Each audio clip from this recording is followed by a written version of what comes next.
This is the FLpodcast.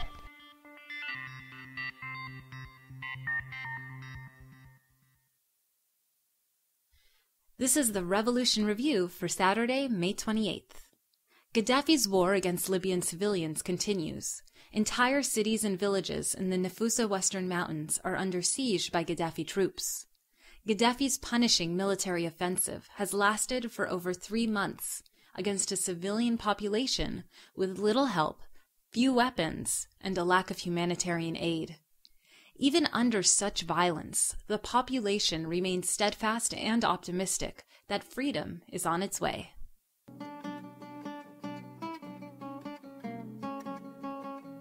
Our FLP correspondent on the ground in Jeddah interviewed a local from Yafrin to explain the current Nafusa situation.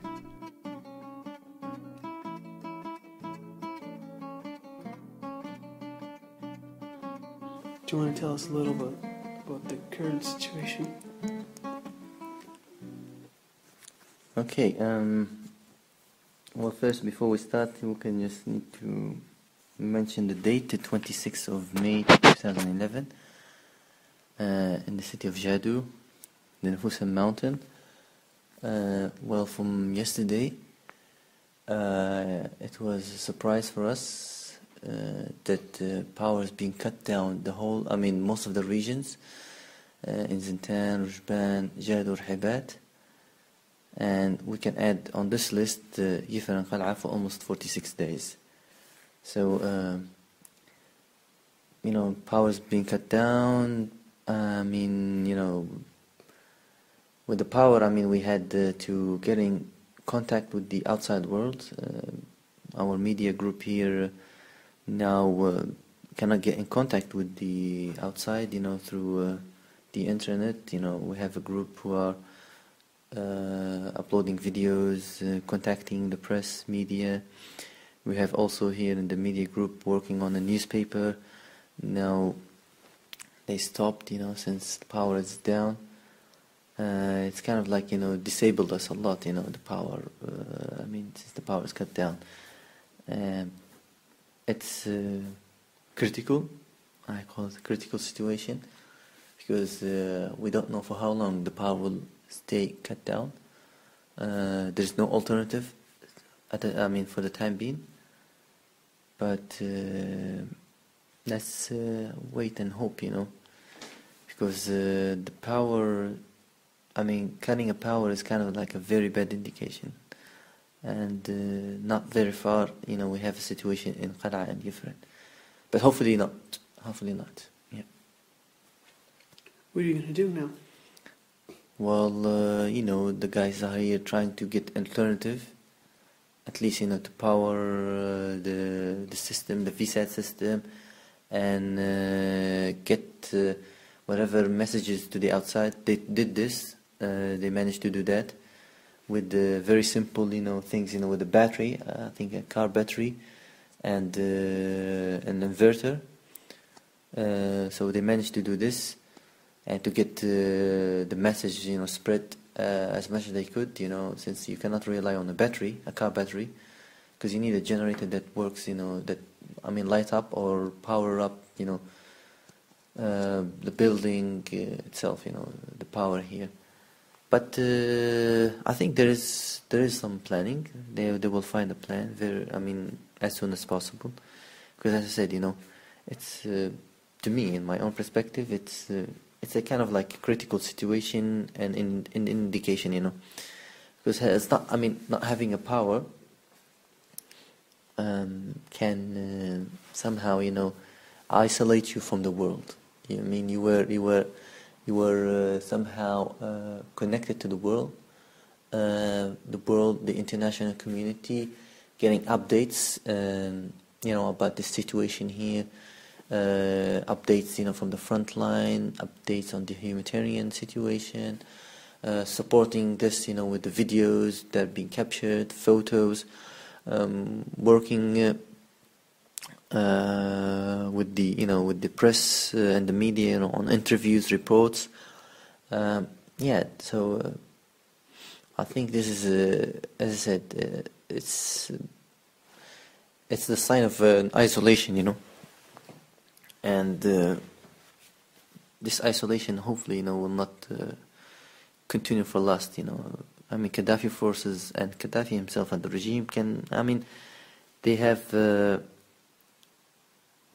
They will do whatever they want to get the Nafusa mountain and the Libyan people and. So you think it's this power cut or no electricity currently is it because someone stopped it deliberately, or is it a malfunction?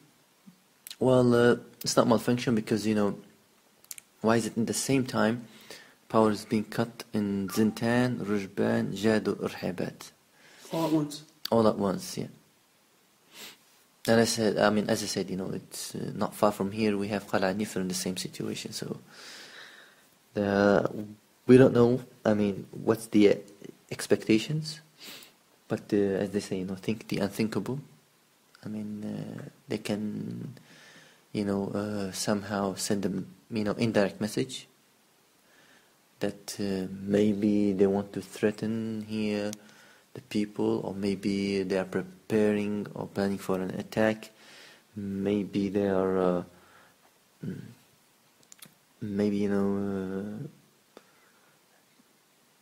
as I said, think the unthinkable.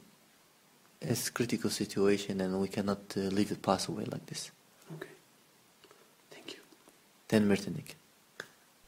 The humanitarian crisis in Nafusa is horrific.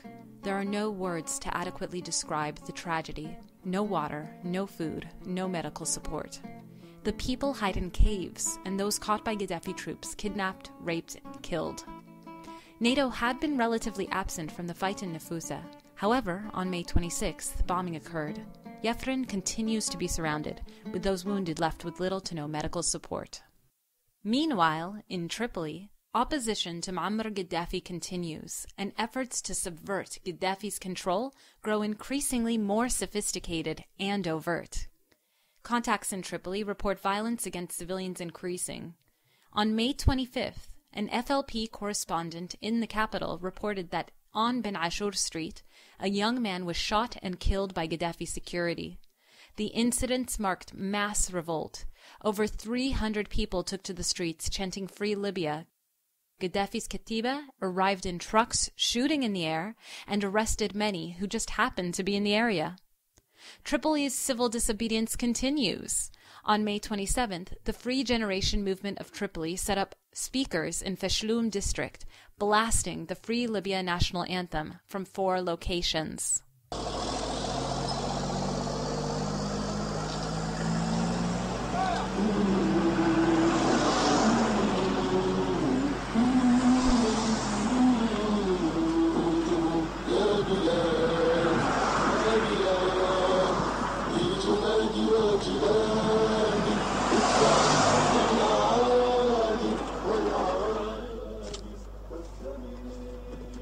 As NATO bombing of Gaddafi military depots and strategic centers have intensified, bombs in the city were greeted with whistling and cheers.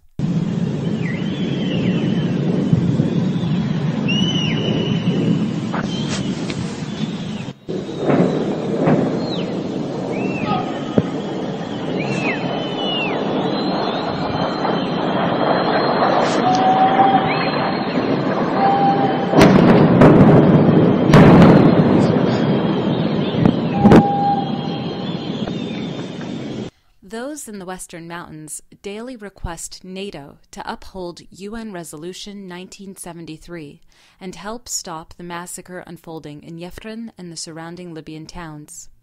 NATO bombing of Gaddafi's heavy artillery and supply routes, in collaboration with humanitarian food and aid airdrops, will not only be met with cheers of support, but with tears of gratitude and relief. This is the Free Libya Podcast.